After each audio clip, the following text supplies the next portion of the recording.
रोशनी का चैप्टर बहुत छोटा था, तो मैंने सोचा कि क्यों ना इसे रिकॉर्ड कर लूं। खाली थी, इस वक्त कोई खास काम है नहीं। इसलिए अब जो कोई मेरे राज्य का सदस्य बने, वह ज्योति का अभ्यास करे। ज्योति का अभ्यास करे, परंतु जो अंधकार में काम करता है, वह मेरे राज्य से अपने ही मन से चला जाएगा। ओहास्पे में लिखा है ये। ओहास्पे। ओहास्पे पढ़ना चाहती थी मैं वॉइसेस ऑफ कॉन्ट्रडिक्शन के बाद, लेकिन उसमें ओहास पे कुछ नहीं बट मॉडर्न बाइबल है और सिर्फ जीसस के बारे में लिखा गया है। तो I am not here to propagate any religion और एनी वन गॉड। अब वॉइसेस ऑफ कॉन्ट्रडिक्शन में है तो है, मैं कुछ नहीं कर सकती। इसी वजह से मैं ओहास पे नहीं पढ़ना चाहती, और क्योंकि उसमें क्लियरली लिखा है कि this is the modern Bible, तो I am not here to convert anyone anyway. So but उसमें कौन सी बातें लिखी है, मैंने वो पूरी किताब पढ़ी नहीं है, सिर्फ शुरुआत की इंट्रोडक्शन पढ़ी थी। तो देखूंगी, वॉइसेस ऑफ कॉन्फिडेशन खत्म होने के बाद उसे पढ़ूंगी पहले तो, और फिर अगर मुझे लगा कि ज़रूरी है तो फिर मैं पढ़ूंगी। देखते हैं। टिप्पणी। माइकलसन और मार्ले ने विरोधाभास को उजागर किया। आइंस्टीन और लॉरेंस ने दिखाया कि हम एक सपना जी रहे थे। निम्नलिखित संदेश विरोधाभास और सपने के पीछे एक संभावित वास्तविकता का सुझाव देते हैं। चैनलिंग का चयन 11 फरवरी 1974। आज शाम मैं आपसे प्रकाश के विषय पर बात करना चाहता हूँ। हमने हाल ही में आपसे कई बार प्रेम की अवधारणा पर बात की है और इस शब्द का वास्तव में क्या अर्थ है। हालांकि आज रात मैं आपसे प्रकाश के विषय पर बात करना चाहूँगा। हम इसके आगे भी प्रेम के बारे में आती हैं बातें, पर यहाँ पर रोशनी के बारे में। हम हर शाम आपका अभिवादन करते हैं। जब हम इस उपकरण के माध्यम से बोलते हैं, हम प्रेम में और हमारे अनंत निर्माता के प्रकाश में बोलते हैं। ये वो अव्यय हैं जिनमें सारी सृष्टि समाहित है मेरे दोस्तों। सारी सृष्टि प्रेम और प्रकाश से बनी है। इन दो शब्दों का उपयोग करते हैं क्योंकि वे शब्द हैं जो आपकी भाषा की परिभाषा में उन अवधारणाओं के सबसे करीब हैं जिन्हें हम संप्रेषित करना चाहते हैं। हालांकि दुर्भाग्य से उनमें परिभाषा की गहराई का बेहद अभाव है। मैं आज शाम को इन दोनों शब्दों के अर्थ को कुछ हद तक स्पष्ट करने का प्रयास करूंगा। प्यार और रोशनी, जैसा कि मैंने हाल ही में कहा है, प्रेम वह शक्ति है जो सृजन करती है। प्रकाश वह है जो बनाता है। मेरे दोस्तों, निर्माता प्रेम है और तुम प्यार हो। अपने सृष्टिकर्ता के अंश हैं। इसीलिए आप प्रेम हैं, लेकिन आपका प्रेम प्रकाश की अभिव्यक्ति के माध्यम से व्यक्त किया जाता है। प्रकाश वह पदार्थ है जिससे सृष्टि का निर्माण होता है। ईश्वर भी कुछ नहीं, सिर्फ प्रकाश है। उसे अलग अलग रूप दिए गए हैं। ये आ, एक किसी की सोच है, लेकिन उसकी क्रिएशन है, उसकी इमेजिनेशन है, आर्ट है, लेकिन सृष्टिकर्ता भी जो है वो सिर्फ रोशनी है, प्रेम है। निर्माता का प्रेम कंपन पैदा करता है। जब कंपन शब्द का प्रयोग किया जाता है तो इसका मतलब यह होता है कि यह प्रेम की शर्त है। शर्त है, प्रेम की शर्त नहीं है। मतलब प्रेम का आभास है। ये कंपन निर्माण ऊर्जा है जो संपूर्ण सृष्टि की रचना करती है। आपने संपूर्ण अनंत और असीम अर्थों में ये स्पंदन एक अभिव्यक्ति उत्पन्न करते हैं जिसे आप दृष्टि सृष्टि के रूप में जानते हैं। दृष्टि, सृष्टि और कई कई अदृश्य रचनाएं इस समय आपके लिए अदृश्य हैं, हालांकि वे हैं, दुर्गम नहीं हैं। कंपन मूल कण उत्पन्न करते हैं जिसे आप प्रकाश के कण के रूप में समझते हैं। ये कण इन्हीं कंपनों से जुड़ा है और इसीलिए यह इन स्पंदनों की दर एक के कार्य के रूप में प्रकट होता है और सृजन का निर्माण करता है। वह रचना जिसमें आप और आपके सभी साथी अनुभव करते हैं जो आप चाहते हैं। 8 मार्च 1974। मैं तुम्हें अपना प्यार और अपनी रोशनी भेजता हूँ और आपका हार्दिक स्वागत करता हूँ। हमारे साथ जुड़े मेरे दोस्त, प्रकाश में हमसे जुड़े, ये सब तुम्हारे बारे में है। कभी आप कहते हैं, कभी तुम कहते हैं, कभी तू कहते हैं। हिंदी और इंग्लिश में यही सबसे बड़ी परेशानी है। इस सृष्टि में बहुत प्रकाश है। हम यहाँ आपको इस प्रकाश में ले जाने के लिए हैं। हम जानते हैं कि आप यही चाहते हैं, इसके लिए आपने व्यक्त किया है। इसके लिए क्योंकि आपने ये व्यक्त किया है। निर्माता का नियम, प्यार का कानून है, मर्जी से प्यार करें। एलेस्टर क्रॉली ने ये बात बोली है और डॉन की टिप्पणी यहाँ पर है कि ये टिप्पणी 2009 में लिखी गई थी। इस पर पीछे मुड़कर देखें तो चैनल को सीखने के मेरे सबसे पहले वर्ष की फसल मैं बहुत स्पष्ट रूप से देखता हूँ। फसल, सबसे पहले वर्ष की फसल, लव लव लव, कहाँ पहुँच गई मैं? अच्छा, आगे तो नहीं चली गई। Original creation, love, okay, one sec, मैं वो इंग्लिश में पढ़ रही थी ना तो मैं आगे चली गई। ये कौन सा वाला है? निर्माता का नियम, द क्रिएटर्स लॉ।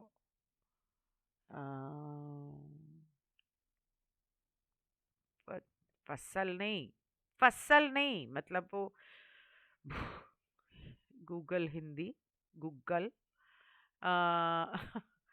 पहले वर्ष का फल, पहले वर्ष के कार्य का फल। अ, तो चैनल को सीखने के मेरे पहले वर्ष के कार्य के फल में मैं बहुत स्पष्ट रूप से देख सकता हूं कि इन संदेशों को छांटने के 6 साल बाद जो हमारे शोध समूह ने 1981 में रा से संपर्क किया, तो परिसंघ का संदेश बिल्कुल भी नहीं बदला था और हमारे पहले फलों के इस खंड में संकलित संस्थाएं जिसे कानून को स्पष्ट करने का प्रयास कर रही थीं, वह एक का कानून था। ये केवल ये बताता है कि सभी चीजें एक हैं। यह संक्षिप्त वाक्य जो ब्रह्मांड विज्ञान उत्पन्न करता है, वह इसकी आंतरिक स्थिरता में वॉक वॉकपुट वॉकटू वॉकटू है। वॉकटू वॉकटू क्या होता है? वॉक वॉकटू, यह संक्षिप्त वाक्य, यह संक्षिप्त वाक्य टिप्पणी is eloquent in its internal consistency. Okay okay, eloquent, यह संक्षिप्त वाक्य जो ब्रह्मांड विज्ञान उत्पन्न करता है, वह इसकी आंतरिक स्थिति में काफी सुंदरता से बोला गया है। यह एकात्मक, मतलब कवि कवि के ढंग से या बड़े सुंदर तरीके से यह एकात्मक रचना विकसित की गई थी क्योंकि अनंत निर्माता ने स्वयं को जानने के लिए चुना।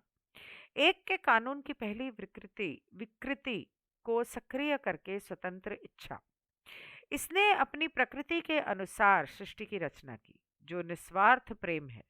प्रेम तब एक के नियम की दूसरी विकृति है। यह सृष्टि प्रकाश के रूप में प्रकट हुई। प्रकाश एक के नियम की तीसरी विकृति है और वह अभिव्यक्ति जो तीसरा घनत्व वाला ग्रह बन गया, जिसे हम जानते हैं और प्यार करते हैं और ध्रुवता से भरा है, जो आध्यात्मिक रूप से आगे बढ़ने का अर्थ या दूसरों की सेवा में या स्वयं की सेवा में ध्रुवीकरण करना है। ये वो कानून है जिसके बारे में यहाँ परिसंघ संस्थाएं अपेक्षाकृत खंडित रूप में इन शुरुआती चैनलों में बोलती हैं। कितनी देर हुई है? 10 मिनट। ओके। चैनलिंग चयन 18 दिसंबर 1973। आपके लोग इस समय सृष्टिकर्ता की योजना से पूरी तरह अनजान हैं। आपके वैज्ञानिक इसे अनदेखा करते हैं। वे अत्यधिक रुचि रखते हैं खुद की योजनाओं में। दुर्भाग्य से उनकी योजनाएं निर्माता की योजना का पालन नहीं करती हैं, इसलिए वे अपने अधिकांश समय और ऊर्जा बर्बाद करते हैं और ऐसे उपकरणों का निर्माण करते हैं जिनका कोई वास्तविक मूल्यवान उद्देश्य नहीं होता है। वे क्षणिक हैं, मैं आपको आश्वस्त कर सकता हूँ। ऑब्वियसली, ऑब्वियसली क्षणिक हैं, बिल्कुल। आपके वैज्ञानिकों को यह समझना चाहिए कि सृष्टि का एक ऐसा उद्देश्य है जो उनके संदेह से कहीं अधिक है। उन्हें ध्यान में उद्देश्य के लिए खुद का लाभ उठाना चाहिए, खुद का लाभ उठाना चाहिए। तब वे पाएंगे कि वे योजना को समझना शुरू कर देंगे और इस तरह वे योजना के भीतर निर्माण करने के लिए अपने ज्ञान का उपयोग करने में सक्षम होंगे, न कि जैसा कि वह अब करते हैं, सच्चाई पर बिल्कुल भी ध्यान नहीं देते हैं और अपनी स्वयं की योजनाओं के साथ जो सत्य से कोई संबंध नहीं है। आपकी सरकारें वही गलती करती हैं। या we know that, don't we? वे योजना के तहत काम नहीं करते हैं, उन्हें योजना की जानकारी नहीं है। वे कानून बनाने की कोशिश करते हैं, लेकिन उन्हें कानून काम नहीं करते, उनके कानून काम नहीं करते। तो कानून बनाने की कोशिश नहीं करते, कानून बनाते हैं हम लोगों को गुलाम बनाने के लिए और हमें बेवकूफ बनाते हैं, लेकिन उनके कानून काम नहीं करते। ऐसा प्रतीत होता है कि उनके पास कुछ मूल्य है, लेकिन बहुत जल्द बहुत संघर्ष उत्पन्न होता है और परिणाम युद्ध होता है। वे यह नहीं समझते हैं कि इस संघर्ष का कारण यह है कि उन्होंने सृष्टि की प्राकृतिक योजना, चीजों की प्राकृतिक व्यवस्था और इसे बनाने वाले सृष्टिकर्ता के कानून की उपेक्षा की है। आपके नेताओं को स्वयं सत्य के ध्यान में लाभ उठाना चाहिए, जैसा कि हम करते हैं। काहे के नेता? नाम के नेता। नेता थोड़ी है वो, झूठे हैं, मक्कार है, फरेबी हैं। 18 फरवरी 1974 ये सृष्टिकर्ता का उपहार है कि उसके प्रत्येक बच्चे को अपनी इच्छानुसार जीना चाहिए। नेता कहाँ जीने देते हैं? दुर्भाग्य से कुछ प्राकृतिक नियम हैं। मैं दुर्भाग्य से कहता हूँ, you know, to think back, मुगलों के आने से पहले जो हिंदू राजा हुआ करते थे वो टैक्स कलेक्ट करते थे। मुगल आए, उन्होंने टैक्स कलेक्ट किया। ब्रिटिशर्स आए, उन्होंने टैक्स कलेक्ट किया। लेकिन उससे पहले अगर आप देखो मोहनजोदारो, हड़प्पा सिविलाइजेशन, मुझे नहीं लगता वो लोग टैक्स कलेक्ट करते थे। वो सब मिलकर काम करते थे और प्रकृति को अपनी माँ समझकर काम करते थे, एक दूसरे से प्यार से रहते थे। Even I feel Egyptian civilisation से भी पहले, इजिप्शियन सिविलाइजेशन में शायद राजा रानी थे तो टैक्स कलेक्ट करते होंगे, लेकिन उससे कहीं कहीं पहले, मेरे ख्याल से जब रा आए होंगे उससे भी पहले शायद, मुझे नहीं लगता कोई टैक्स कलेक्ट करता होगा। और टैक्स क्या, टैक्स की ज़रूरत ही नहीं पड़ती होगी, क्योंकि छोटे छोटे शहर, नहीं छोटे नहीं एक्चुअली, मोहनजोदारो का जब पता चला कि मोहनजोदारो इतना बड़ा है कि आज कई सालों से उसकी खुदाई चल रही है और अब तक पूरा शहर वो निकाल नहीं पाए हैं बाहर। और इतना प्लान सिटी है कि क्या आप आजकल की प्लानिंग करोगे? कुछ भी उसके सामने नहीं है आजकल की प्लानिंग और आजकल की टेक्नोलॉजी। अगर हमारे पुराने मंदिरों की मूर्तियां और कार्विंग्स और वगैरह वो सब आप उस पर ध्यान दो, तो वो प्रवीण मोहन का जो चैनल है उस पर उसने काफ़ी कुछ समझाया हुआ है। और एक और नया बंदा है जिसने शुरू किया है ये सब करना, but of course Praveen Mohan is really good. So technology तो हमारी, एटलीस्ट इंडिया में जहाँ तक मैं जानती हूँ, सनातन धर्म बहुत आगे बढ़ी हुई थी। और तब सनातन धर्म मतलब जीने का एक तरीका था, वो धर्म नहीं था, मतलब वो रिलीजन नहीं था, वो एक जिम्मेदारी थी, एक कर्तव्य मानते थे लोग अपना। सनातन धर्म मतलब एक कर्तव्य मानते थे उस तरह से जीने को, उसको रिलीजन नहीं बोलते थे। और वो रिलीजन था भी नहीं, रिलीजन है भी नहीं। It's not a religion, it's a way of life. पर वो वे ऑफ लाइफ तो सब भूल गए हैं, सिर्फ रिलीजन याद है। खैर, तो जब नेता की ये बात कर रहा था तो मुझे वहां से ये बात याद आई। और तब लोग बहुत खुशहाल थे, बहुत सुखी थे। आज तो सब कुछ करके भी इतने दुखी हैं। यह सृष्टिकर्ता का उपहार है जो उसके प्रत्येक बच्चे को अपनी इच्छा अनुसार जीना चाहिए। दुर्भाग्य से कुछ प्राकृतिक नियम हैं। मैं दुर्भाग्य से कहता हूँ, ये सही नहीं है, लेकिन ये उन लोगों के लिए दुर्भाग्यपूर्ण है जो उन्हें अनदेखा करना चुनते हैं। ये प्राकृतिक नियम उतने ही सरल हैं जितने कि आपके भौतिक विज्ञान द्वारा अनुभव किया गया नियम। सृष्टि रचयिता के शुद्ध प्रेम से उत्पन्न हुई थी। इस सृष्टि को उत्पन्न करने में उन्होंने एक ऐसी रचना की कल्पना की जिसमें सभी भाग अन्य सभी भागों की सेवा करेंगे। इस रचना को बनाने के लिए इसे प्रेम के कुछ सिद्धांतों पर बनाना आवश्यक था।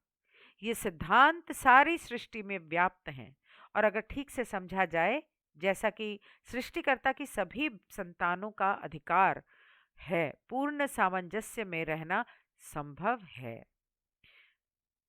यदि इन नियमों को भुला दिया गया है, जैसा कि उस ग्रह पर रहने वालों में से कई के मामले में है जिसका आप अभी आनंद लेते हैं, तो परिणाम कुछ असामान्य होगा, असामान्य है। इन परिणामों को अब इस ग्रह के कई लोगों द्वारा अनुभव किया जा रहा है। ये परिणाम जो वे नहीं चाहते हैं, उस उनकी इच्छा का परिणाम है। ये इच्छा का परिणाम जो सृष्टि के सत्य की समझ पर आधारित नहीं है। दुर्भाग्य से परस्पर विरोधी कार्रवाइयां हैं जिनके परिणाम स्वरूप ऐसी रचनाएं और अनुभव होते हैं जो निर्माता द्वारा कभी अभिप्रेत नहीं थे। हालांकि कुछ सिद्धांत शासन करते हैं और उनका गलत अर्थ या दुरुपयोग नहीं किया जा सकता है। ये सृष्टि की अभिव्यक्ति और वास्तविकता की हमारी समझ है। इसके बाद आता है इसी 7th चैप्टर में दूसरा भाग, प्रेम आया, रोशनी आया और अब भाग आएगा सत्य। तो इसीलिए मैं इसे यहाँ ख़त्म करती हूँ। कल मैं सत्य से शुरुआत करूँगी। Good bye.